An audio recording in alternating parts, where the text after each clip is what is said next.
YouTube channel ज्ञान explorer में आपका स्वागत है। आज मैं आपको बताने वाला हूं कि आखिर किन परिस्थितियों में आर्टिकल 370 को कश्मीर में लाया गया। आर्टिकल 370, जिसे वर्तमान सरकार ने 5 अगस्त 2019 को खत्म कर दिया था, तब से यह आर्टिकल सुर्खियां बटोर रहा है। इस वीडियो में मैं आपको यह भी बताऊंगा कि आर्टिकल 370 आखिर लागू क्यों हुआ, इसके पीछे की कहानी क्या है, आखिर यह इतना विवादित क्यों है और इसे खत्म करने की जरूरत क्यों पड़ी। अगर ये कानून इतना ही विवादित था तो आखिर इसे बनाया ही क्यों, इसके बनाने का औचित्य क्या था। इन सब सवालों के जवाब जानने के लिए आपको ये वीडियो अंत तक देखना पड़ेगा और अंत के आते आते आपको समझ में आ जाएगा कि आर्टिकल 370 का इतिहास क्या है।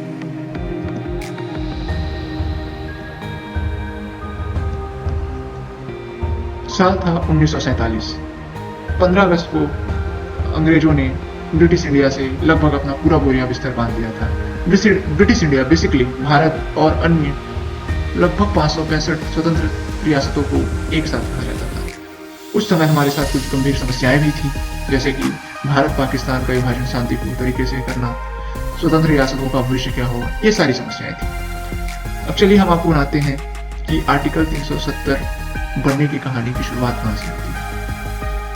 लॉर्ड माउंटबेटन ने स्वतंत्र रियासतों के राजाओं को निमंत्रण भेजा या बुलावा भेजा और उनके सामने दो विकल्प रखे, या तो वो भारत में शामिल हो जाए या फिर विलय संधि साइन करके पाकिस्तान में शामिल हो जाए। इस दौरान वीपी मेनन के साथ मिलकर सरदार पटेल रियासतों को भारत में विलय करने का अभूतपूर्व कार्य कर रहे थे। वे एक भारत और श्रेष्ठ भारत के सपनों को उड़ान दे रहे थे। इन सब में लेकिन कश्मीर एक अपवाद था। इसके दो कारण थे।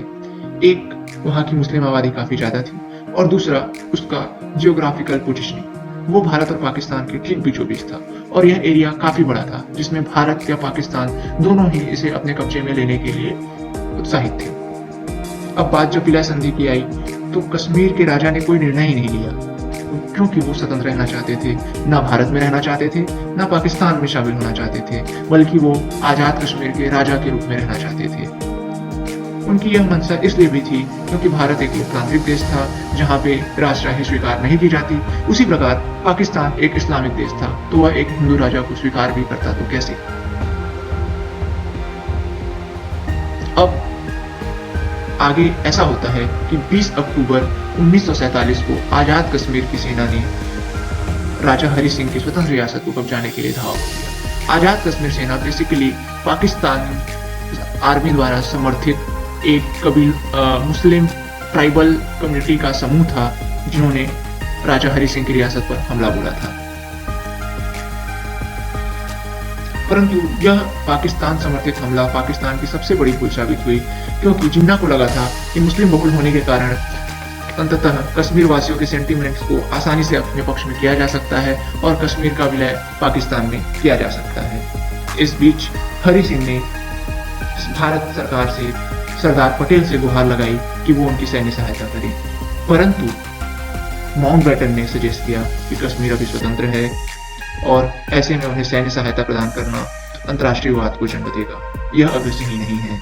परंतु अगर कश्मीर भारत के साथ विलय संधि साइन कर लेता है तो इस बारे में आगे कार्रवाई की जा सकती है।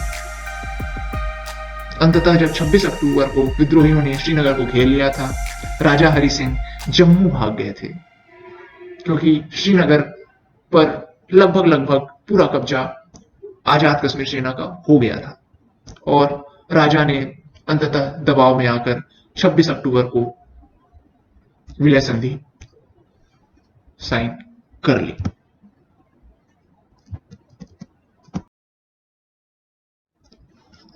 अब आगे ऐसा होता है कि 27 अक्टूबर को लॉर्ड माउंटबेटन ने भी उस विलय संधि पर हस्ताक्षर कर दिए।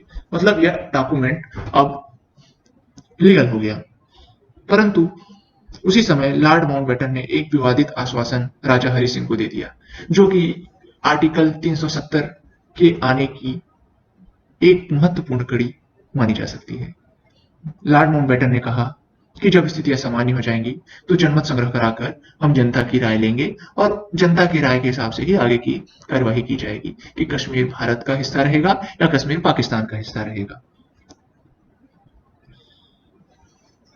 जैसे ही विलय संधि पर लॉर्ड माउंटबेटन और राजा हरि सिंह के हस्ताक्षर हो गए, तब भारत ने श्रीनगर पर अपनी सेना भेजी। उस समय एक शेख अब्दुल्ला करके काफी लोकप्रिय लीडर हुआ करते थे, जो कि नेशनल कॉन्फ्रेंस के संस्थापक ही थे। वो सेकुलर और लोकतंत्र के समर्थक थे। उन्होंने सेना की हेल्प करने में महत्वपूर्ण योगदान दिया और वहां के लोगों का जन समर्थन सेना को करने में भारत की सहायता की।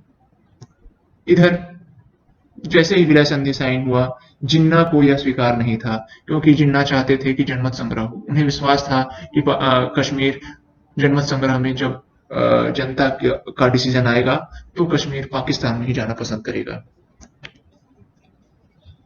पर इसी बीच आग में घी डालने का काम किया नेहरू के एक बयान ने। नेहरू ने अपने भाषण में कहा था कि कश्मीर में हालत सामान्य होने पर जनमत संग्रह कराएंगे। मतलब उन्होंने लॉर्ड माउंटबेटन की बात को ही रिपीट कर दिया और जनमत संग्रह के मामले ने तूल पकड़ लिया और यहां से मामला और बिगड़ गया। इस बीच जो हमला आजाद कश्मीर सेना ने 20 अक्टूबर 1947 को किया था, वह चल रहा था।